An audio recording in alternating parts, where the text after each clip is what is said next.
Este sermón se titula El acceso exclusivo del príncipe ante Dios, Ezequiel 44, 1 al 4. La visión de Ezequiel no deja de sorprendernos. Ahora no hablaremos sobre los detalles arquitectónicos, sino sobre la aparición de un personaje que hasta el momento ni siquiera podríamos haber propuesto. Y mientras exploramos esta visión, seremos guiados a contemplar no solo el edificio, sino también el propósito divino que se revela a través de este personaje especial. ¿Qué lugar ocupa en el plan de Dios y cuál es su importancia? Estamos en la visión del templo. Han pasado 14 años desde la destrucción de Jerusalén y del templo de Salomón, y esta profecía acerca de la construcción de un edificio mucho más grande y hermoso que el templo de Salomón es una bocanada de aire fresco en medio de la esclavitud en la que vivían. Dios volvería a habitar en medio de su pueblo en un lugar mucho más hermoso que el hermosísimo templo de Salomón, ahora hecho escombros. Dios ha puesto un ángel como guía de Ezequiel, que le muestre hasta el momento la altura, el grosor, la extensión y forma de cada paso, cuarto, estructura y mueble dentro del templo. Además, le ha enseñado la construcción del altar del sacrificio y cuál será el ritual de purificación en este nuevo altar. Es aquí donde nos quedamos y donde iniciamos. Capítulo 44, versículo 1. Me hizo volver hacia la puerta exterior del santuario, la cual mira hacia el oriente y estaba cerrada.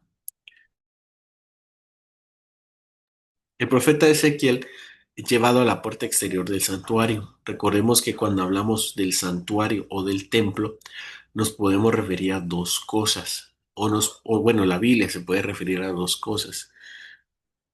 Referirse al complejo del templo, que incluye los muros, los patios, las puertas internas, vestíbulos y el lugar del sacrificio, el altar del sacrificio, el lugar santo y el lugar santísimo, o a veces la palabra templo o santuario se refiere solamente al edificio del templo que está hasta el centro, hasta adentro, que es el lugar santo y el lugar santísimo. Entonces, a veces se refiere a todo, incluyendo el lugar santo y santísimo, y a veces solamente se refiere al lugar santo o santísimo. Ok, pues ahora va a la puerta del exterior del santuario, que es el complejo del templo. Se va hasta la puerta en la cual, de hecho, nosotros podemos decir que iniciamos nuestro recorrido. Esta puerta ahora tenía una peculiaridad. Estaba cerrada. Recientemente Ezequiel y el ángel habían pasado por allí, por la puerta oriental, subiendo las 7 gradas y pasando por los 3 cuartos a un lado y 3 cuartos al otro lado. Pero ahora que vuelve a la puerta, esta está cerrada. Es verdaderamente sorprendente que Ezequiel vea ahora la puerta oriental cerrada, porque esta puerta ha sido en toda su visión del templo el punto principal de entrada tanto para él como para la gloria de Dios.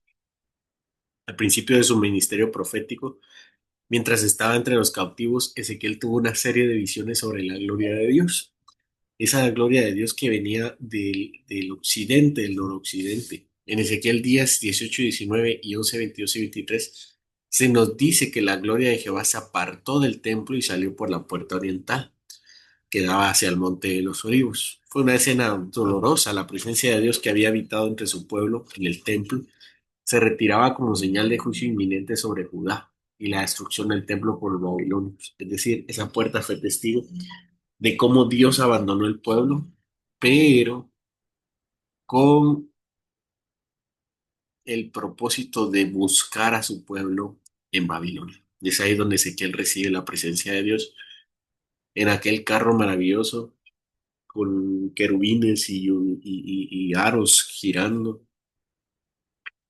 Y cuando Ezequiel comenzó la gran visión del templo restaurado, esta visión en el capítulo 40 fue precisamente la puerta de Oriente, que es testigo de cómo Dios regresa de afuera hacia para habitar en el templo. Esa puerta entonces servía como acceso principal del templo en esta visión y fue el punto de partida desde donde se midieron todas las dimensiones del lugar santo. Ezequiel caminó allí, pasó por sus cámaras, observó los atrios y fue conducido a través del complejo. Más adelante, en Ezequiel 43, 1 al 5, esta misma puerta vuelve a cobrar protagonismo. El profeta es traído de regreso a la puerta del oriente y es entonces que ve la gloria de Jehová regresando al templo desde el oriente, entrando justamente por esa misma puerta. Y cuando la gloria entró, Ezequiel dice que la gloria de Jehová llenó la casa. Fue una escena majestuosa que marcaba el regreso de Dios a su santuario. Por lo tanto, al llegar al capítulo 44, cuando Ezequiel dice que es devuelto a la misma puerta y se nos dice que estaba cerrada, no es un detalle sin importancia. Es un giro notable. El acceso por donde él mismo había entrado ya no está disponible ni siquiera para Ezequiel. La puerta por donde pasó la gloria ya no estaba abierta. Ha sido sellada y lo ha sido no por la decisión humana, sino por mandato directo del Señor. Versículo 2. Y me dijo, Jehová, esta puerta estará cerrada, no se abrirá ni entrará por ella hombre, porque Jehová Dios de Israel entró por ella. Estará por tanto cerrada.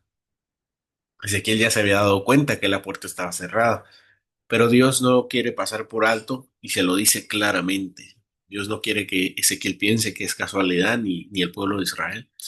Dice, él estará cerrada, no se abrirá y nadie entrará por la puerta. El acceso humano quedaba completamente restringido. Esto puede deducirse fácilmente de las veces en que lo repite. Nadie entrará por la puerta. Esta puerta ha sido testigo de la salida y del regreso de Dios en su gloria, y ahora el Señor declara que nadie más pasará por ella. La razón, porque el Señor Dios de Israel había entrado por esa puerta. Esa es la justificación que el Señor da. Eso bastaba para sellarla. La misma puerta que Ezequiel había atravesado al comenzar el recorrido y por la cual la gloria del Señor regresó en su visión, ahora estaba cerrada para siempre. En cuanto al príncipe, por ser príncipe, dice el versículo 3, él se sentará allí para comer pan delante de Jehová. Por el vestíbulo de la puerta entrará y por ese mismo camino saldrá. La puerta está cerrada para todo hombre, pero el texto introduce ahora una excepción, el príncipe, o podemos decir también el rey. No se nos dice su nombre ni se nos da su genealogía, pero señala su acceso único y limitado.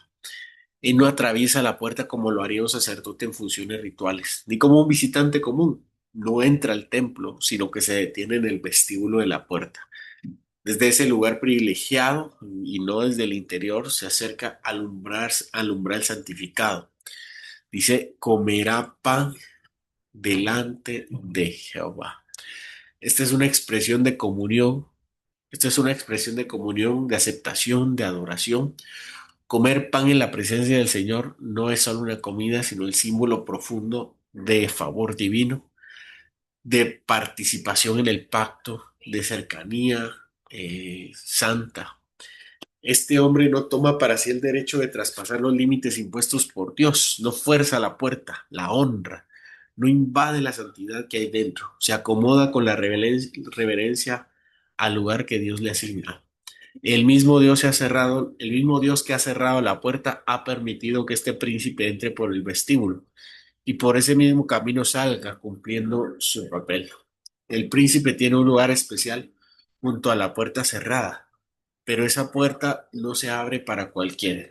Esto nos invita a mirar más allá de la escena y entender lo que realmente está sucediendo, porque esta sección no tiene ningún sentido. La figura del príncipe en la vida de Israel será crucial para entender el papel del templo. Es que cuando Israel regresó del cautiverio nunca más tuvo realeza, nunca más tuvo príncipe, nunca más tuvo rey. ¿Qué rey se levantaría para reclamar su posición en el templo si ni siquiera podía reclamar su posición en el gobierno local? No existía ya un líder terrenal que pudiera reclamar acceso a autoridad en el templo o la nación. Entonces, quién podía ser ese príncipe de la visión que se menciona? La ausencia de un rey o príncipe humano hace que este personaje no encaje en las estructuras políticas o sociales conocidas. No es un gobernante común ni un líder político de Jerusalén, de la Jerusalén restaurada, porque incluso el problema de este nuevo templo es que no dice que deba ser construido en Jerusalén. Además, la visión deja claro que este príncipe tiene un papel especial y limitado. No entra al santuario, ni al lugar santo, ni al lugar santísimo, ni al altar, sino que se sienta en el vestíbulo en la puerta, come pan delante de Jehová y sale por el mismo camino.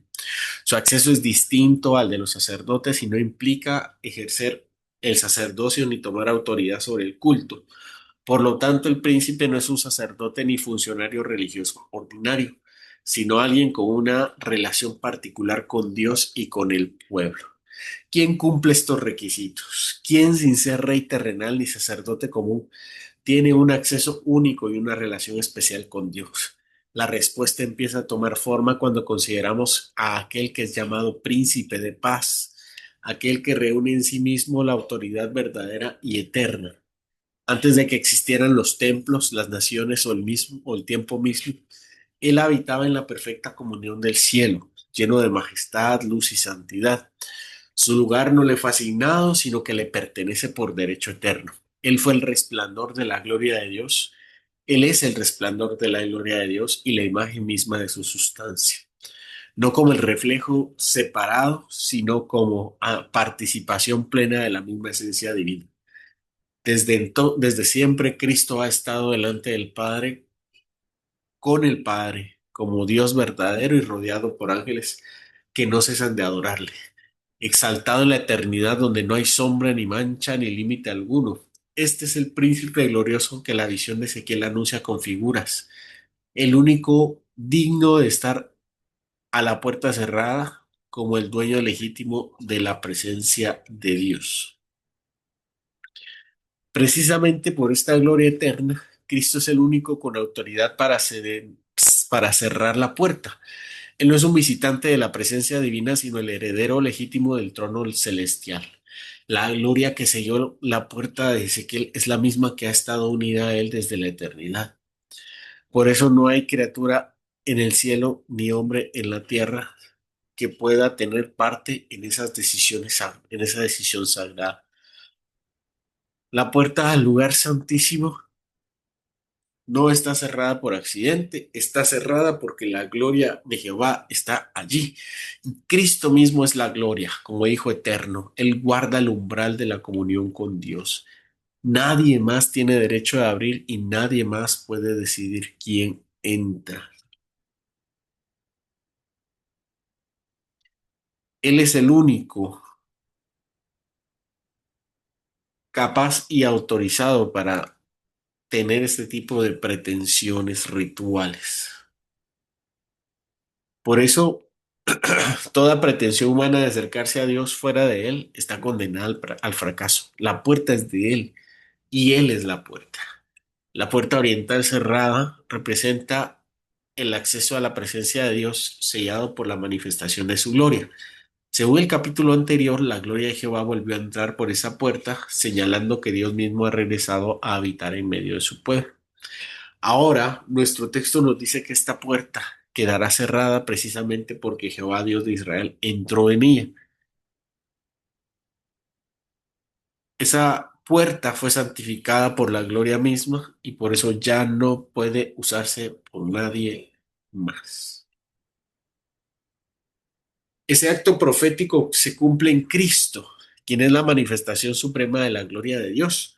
Su entrada triunfal en Jerusalén viniendo del oriente anticipa esta imagen, pero el cumplimiento más real se da cuando Cristo asciende al cielo y entra en el verdadero santuario celestial, no hecho por manos humanas. Allí entra solo Él como el único juicio, el único mediador, el único que tiene todo derecho. La puerta se cierra detrás de Él porque ningún otro puede entrar por mérito propio. El cierre de la puerta significa que la presencia de Dios no es accesible por medio de esfuerzos humanos ni sacrificios del templo, ni del sacerdocio alguno. Dios ha entrado por la puerta una vez en Cristo y esa es la entrada y es la entrada definitiva.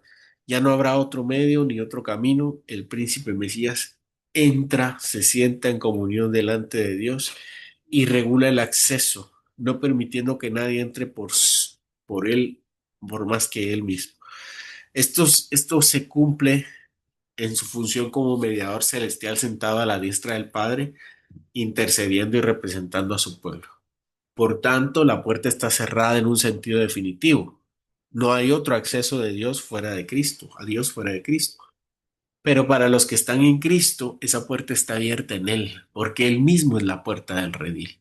La profecía se cumple plenamente cuando reconocemos que Cristo es tanto el que entra como el que cierra, y a la vez el único acceso verdadero a la presencia de Dios. No se trata de un templo físico ni de una puerta literal en Jerusalén, sino de una realidad espiritual y celestial en la que Cristo es el centro, el camino y el guardián del trono de la gracia. Es sagrado, exclusivo. Sin embargo, el príncipe tiene permiso de sentarse en el umbral y comer pan delante de Jehová. Este acto de comunión y aceptación es clave para entender el cumplimiento espiritual de Cristo. Esta imagen nos recuerda directamente a Éxodo 24, 9, 11, cuando Moisés, Aarón, sus hijos y 70 ancianos de Israel subieron al monte. Y dice la palabra que vieron a Dios y comieron y bebieron. Fue un momento excepcional, una comida en la que aquellos hombres, como representantes del pueblo, fueron aceptados delante de Dios sin ser destruidos. El lenguaje que usa Ezequiel es el mismo, comer delante de Dios, no solo como sustento, sino como símbolo de la comunión, el pacto y la presencia aceptada. Cristo, el príncipe que entró en el lugar santísimo y come pan delante de Dios, no lo hace solo por sí mismo, sino como representante y cabeza de su pueblo.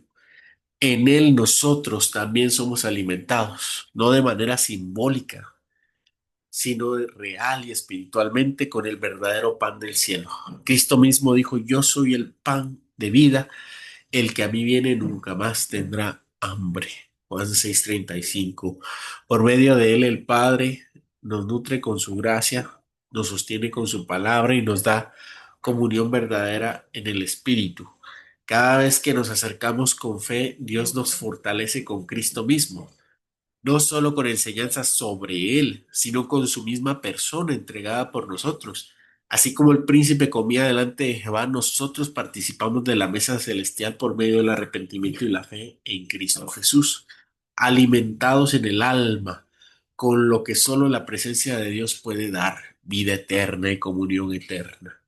Así que hoy les digo, esa puerta, así que hoy les digo, la puerta está cerrada. No cualquiera puede entrar. No basta con desear estar cerca de Dios, ni con tener una vida moral, religiosa o respetable. La santidad de Dios es real y fuera de Cristo no hay acceso. Si aún vives sin fe, lejos del Evangelio, confiando en ti mismo, indiferente a la salvación, la puerta permanece cerrada para ti. No hay entrada sin el príncipe, no hay pan sin Cristo. Hoy es el día para reconocer tus pecados y tu necesidad de Él, arrepentirte de todos ellos y aferrarte a aquel por el cual se abrió el camino con su sangre. Y si eres creyente, esta visión también te llama. No te acerques a Dios con liviandad. El príncipe come pan delante de Jehová y tú has sido unido a Él. ¿Vives en esa comunión? ¿Te alimentas cada día de Cristo o solo buscas el sustento en lo que el mundo ofrece? No te olvides que la puerta está cerrada para todo orgullo, pero abierta en Cristo para los humildes que se arrepienten y creen. Él es la puerta. Entra por Él, vive por Él, aliméntate de Él y camina como quien realmente ha estado en la presencia del Dios Santo. No puedes quedarte neutral ante esta visión. O estás afuera o estás en Cristo. No hay otro camino ni otra entrada. Si desprecias al príncipe, desprecias al único acceso a la presencia de Dios y con ello la única esperanza de salvación. La puerta no se abre con buenas intenciones ni con tus esfuerzos religiosos. Se abre solo por gracia y esa gracia solo está en Cristo. Vas a quedarte del lado de afuera sabiendo que hay pan y comunión al otro lado. Vas a seguir viviendo como si tu alma no tuviera hambre, como si no necesitaras entrar en la presencia de Dios. Y si ya has entrado por Él, Vivirás como si fuera poca cosa estar delante de un Dios santo. La visión de Ezequiel no es una escena mística, es un llamado. Entra por la puerta antes que sea tarde. Aliméntate de Cristo antes que cierre el día. Y vive como quien ha sido recibido en el umbral de la gloria. Que esta visión de Ezequiel nos lleve a complementarla, a contemplar la majestad de Cristo, el príncipe eterno que abrió la puerta a la presencia de Dios y nos invita a entrar con él. No olvidemos que esta puerta está cerrada para todos, excepto para quienes se arrepienten de sus pecados y confían en Cristo. Si aún no has cruzado ese umbral, hoy es el día para arrepentirte y creer que Él es el único camino. Y si entraste, que tu vida refleje la comunión y la reverencia que corresponde a quienes comen pan delante del Señor.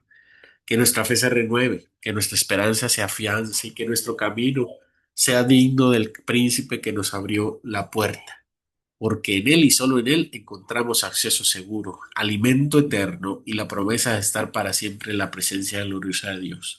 Esta verdad transforme nuestro corazón y nos impulse a vivir como pueblo llamado y amado y guardado por el Rey de la Gloria.